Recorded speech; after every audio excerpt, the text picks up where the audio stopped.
Okay, everybody, this is JD again. Hey, I'm in a t-shirt today, very informal. Okay, but I have something very important. I didn't even put on a shirt, I'm in my t-shirt. Yes, I'm a normal person.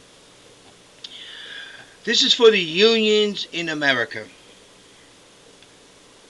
and for the manufacturing companies in America and for the people of America. Yes, we are in a world economy. Believe that. We are in a world economy. It exists. It's real.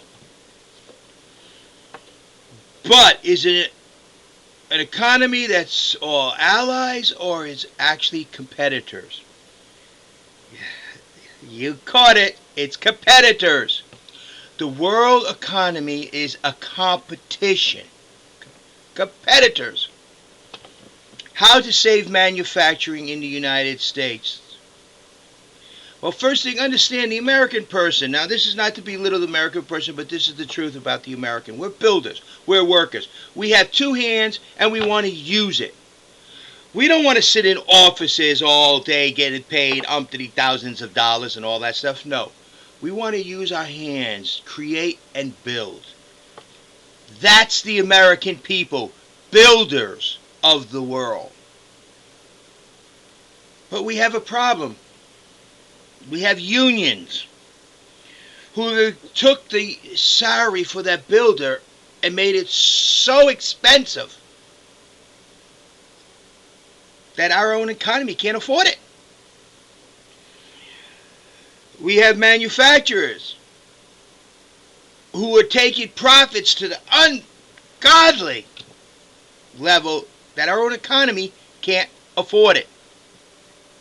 So what do we need to do? Back off and look at it. Understand the world economy is not a harmonious little world where everybody works together. It's a competition. You want to look at what to do? It's simple. It's really so simple. Why you haven't seen it? Again, I'm going to use Walmart. Walmart is in the retail business. And they came in and grew and lowered prices. Other department stores and retail stores that wanted to stay in business had to compete on the same level. They started lowering their prices, cutting their profits down, but they're making money. Manufacturing in the United States needs to do the same thing. Look at the world economy as a competition, not as a bunch of friends. Our government's got to look at the world economy as a competition, not a bunch of friends. When we lose a manufacturing job overseas, we lose a lot more. So we need to start building it back up. And the way it's going to happen is the unions and the manufacturing companies in the United States need to get together and make it happen. Not me, not the federal government. The unions and the manufacturing companies need to get together and what do we need to bring manufacturing back into the United States? We need to put the manufacturing jobs, the backbone of the American economy, back into the United States of America. States, you need to look at how can you help a manufacturing company. Hey, somebody wants to put a factory to build something in your state. Give them the breaks. Don't overtax them and overregulate them to where they can't do it. States, get behind. So we need the unions, the states, and the manufacturers to get together and say, we're putting manufacturing into the United States. You're going to see made in America all around the world again. That's what's needed. We got to get together and say, okay, we need the people to make a decent living. What is a decent living? We need the companies to make a fair profit, not this extraordinary, unreal garbage that you see. CEOs being paid hundreds of millions of dollars for nothing. That's ridiculous. Let the rest of the world do that. Let's put the United States back where the United States needs to be.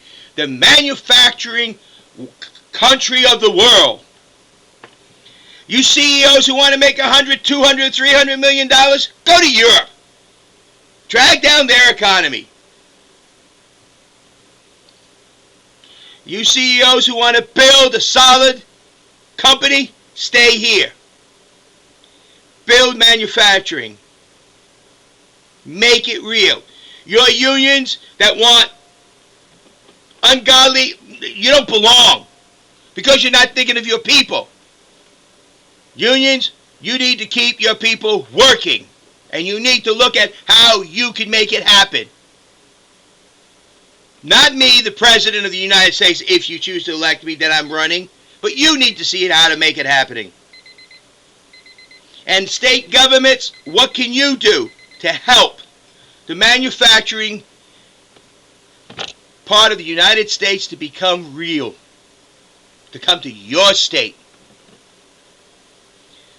Yes, we need to make the American people back to where they belong. They're not whiners, they're not criers, they're builders. Oh, Phil Graham, I want to thank you for that phrase. They aren't. They're complaining there's a problem. They're saying help. You people are too stupid to see it in the Senate and in Congress. But the truth is, the American people need their jobs back. Manufacturers, you need to realize the world economy is a competition. It will eat you up alive. The American manufacturing business is being attacked. They're little piranhas right now, but they'll grow to sharks. So you better start getting solid. You're falling apart. States, you need to stop regulating so doggone much that a manufacturer can't build in your state even if he wanted to. And unions, you need to look after your people. What do they need for a decent wage? They don't need to have 6 cars. They don't need to have a giant house. They don't need to have 21 TVs. They need to make a decent living. You all need to start realizing why you're here and what is needed to make it happen. We need to bring manufacturing back to the United States. We need to be the builders of the world, not the users. We need to be the people who make things happen, not the ones who use what's left over. Again, the American people need our manufacturing back in this country. The American people need to be the hands-on builders.